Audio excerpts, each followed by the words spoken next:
Olá amigos, sejam bem-vindos a mais um vídeo do meu canal. Eu sou o Lucas Knaip e vamos falar sobre a segunda vaga da Red Bull, né? Porque até agora essa situação não chegou a um desfecho, deve chegar aos seus momentos finais agora, né? Vamos ter duas corridas no Bahrein, uma no traçado normal e outra no anel externo, e uma outra no circuito de Yas Marina, aquele que é um dos piores circuitos já feitos na história da Fórmula 1 e que encerra a temporada.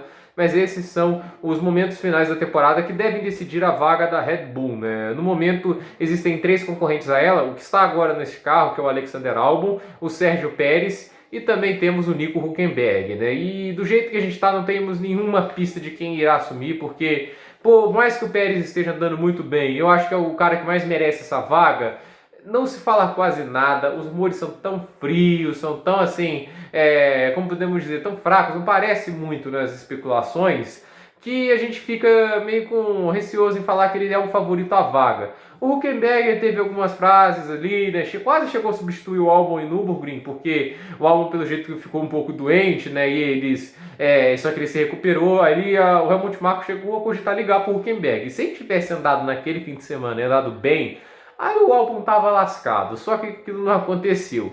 Mas o fato é que muita coisa leva a decisão da Red Bull não ter batido o martelo até agora. E uma das coisas é que, como ninguém tem rendido como segundo piloto, muitas desconfianças levam a achar que ninguém consegue chegar ao pé do Verstappen, que eu acho que é um mito, porque Daniel Ricciardo já fez isso. Daniel Ricciardo não só acompanhava o Verstappen em corrida, como em classificação.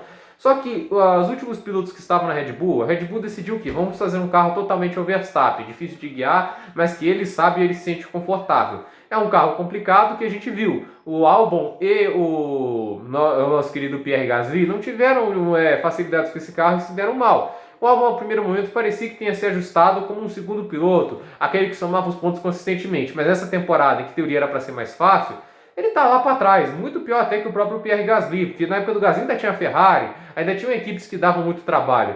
Então, assim, a situação atual da Red Bull é muito curiosa, porque se o Albon sai, eles vão atrás de um piloto fora do programa de jovens pilotos, é meio que uma afirmação que esse programa não é muito eficiente. Por mais que seja o programa que deu mais chances a jovens pilotos na Fórmula 1, basicamente, né? E a gente viu o Guia Soares, Buemi, Jean-Henrique Verne, Daniel Ricciardo, Daniel Kvyat, Carlos Sainz, Max Verstappen, Brandon Hartley. Brandon Hartley não é jovem, mas ele estava no programa.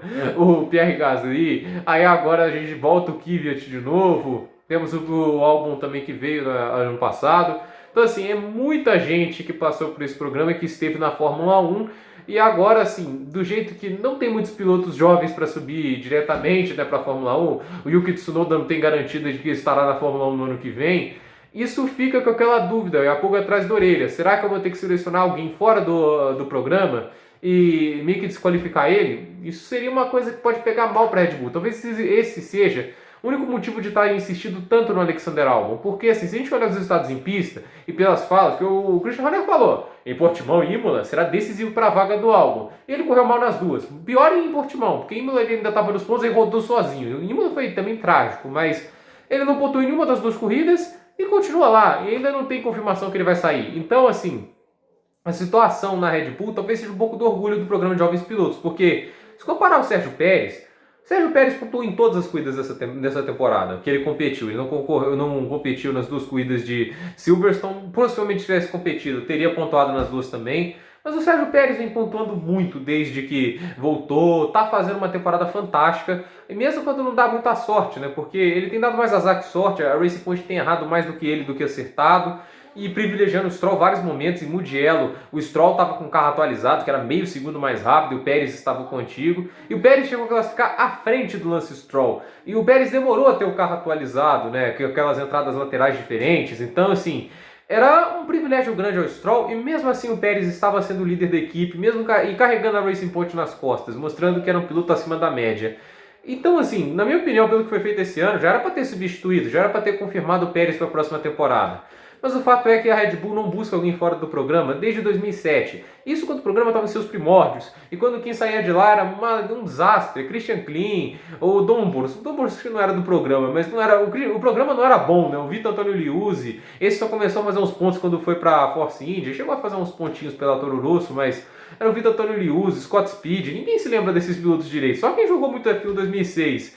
Então, assim, o último piloto fora do programa a ser selecionado foi o Mark Webber. O Mark Webber, né? Quem não se lembra dele, concorreu ao título em 2010, estava forte pelo título em 2009, mas acabou tendo uma sequência de 5 corridas sem pontuar. Foi um bom piloto, né? Óbvio que de 2011 para 2013 ficou longe do Vettel. Ele sofria muito porque ele era alto, né? Ele era pesado. O Vettel sempre foi um piloto muito mais leve. Aí por causa daquela regra de lastro, o Webber tinha muita dificuldade, né? Porque o carro dele não podia reposicionar o lastro tão bem como o Vettel podia fazer. E como a Red Bull projetava o carro para o Vettel, estava correto, ele era melhor piloto que o Mark Webber, ele tinha muita dificuldade. Mas foi um segundo piloto que acompanhou, foi um segundo piloto que conseguiu fazer bons pontos, somar vitórias e garantir o Mundial de Construtores para a Red Bull naqueles anos. Então, assim, a Red Bull faz tempo que não procura alguém fora do mercado, do seu programa de jovens pilotos.